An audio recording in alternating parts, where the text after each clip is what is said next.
Eto naman mga cars, another set of hosts ang i-highlight po natin ngayon bilang bahagi pa rin ng 5th anniversary celebration. Time to hear the stories of our sunshines. Let's all watch this.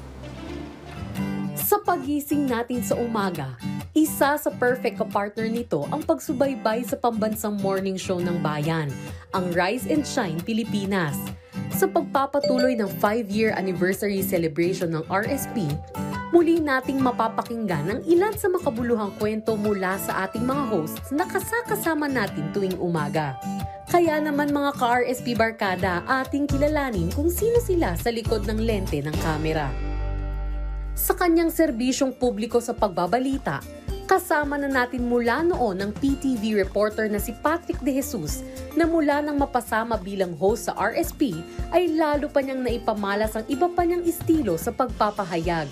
Ako isa sa mga senior news reporter ng PTV News. So syempre sa news, mas seryoso kami sa paghahatid ng mga balita. And with RSP, kumbaga mas naging outside the box yung aking approach dahil nga mas napapakita ko yung iba kong side na kaya ko rin maging nakakatuwa sa mga viewers at the same time na maging light sa mga interviews.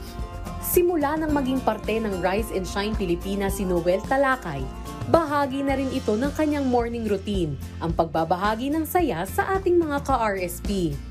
I always look forward to seeing all my fellow co-hosts ng RSP kasi ang saya-saya namin kasama, alam mo yun, nag-smile, umaga-umaga pa lang. Siyempre natutunan ko yung mag-value sa time kasi too early talaga ang RSP. Parang nagkaroon ako ng discipline na once I have something to do, kahit ano pa yan, at gano'n ka early in the morning, so I have to wake up and prepare myself.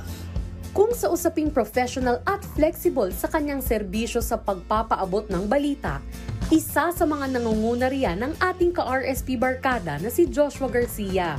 I always look forward to bring happiness, yung good vibes kasi yun yung mahalaga to start your day right. So every time I wake up in the morning at ako yun nakatoka na mag-host and mag-news anchor sa RSP, dapat good vibes palagi. Bukod sa kapangalan niya, ang isang artista ay may natatago rin siyang talento sa pagkanta.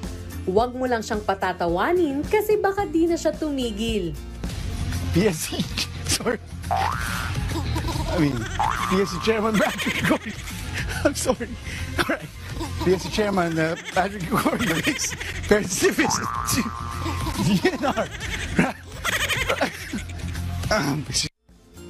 Pagpatak ng alas 6 ng umaga, si Audrey ang isa sa bumubuhay sa Rise and Shine Pilipinas sa tulong ng kanyang pagbabalita na may laman at puno ng kaalaman. Hindi ko na iniisip kung gaano katagal pero para kasing simula na nagsimula ako dito sa Rise and Shine Pilipinas, para pang parte na siya ng everyday life. Kilala rin siya bilang aktres at may kakaibang karisma sa likod at harap ng kamera. Sa unang ere ng Rise and Shine Pilipinas, kasama na natin ang nag-iisang Dayan Medina Ilustre na mahigit 10 taon na sa pagpapahayag ng balita. At sa usaping business, kasama rin siya para maghatid ng mga tips at advices mula sa mga kababayan nating may inspiring stories sa Negosyo Tayo.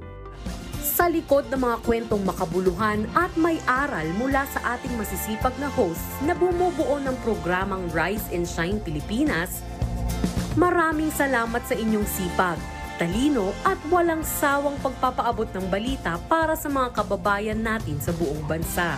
Happy 5th Anniversary, Rise and Shine Pilipinas!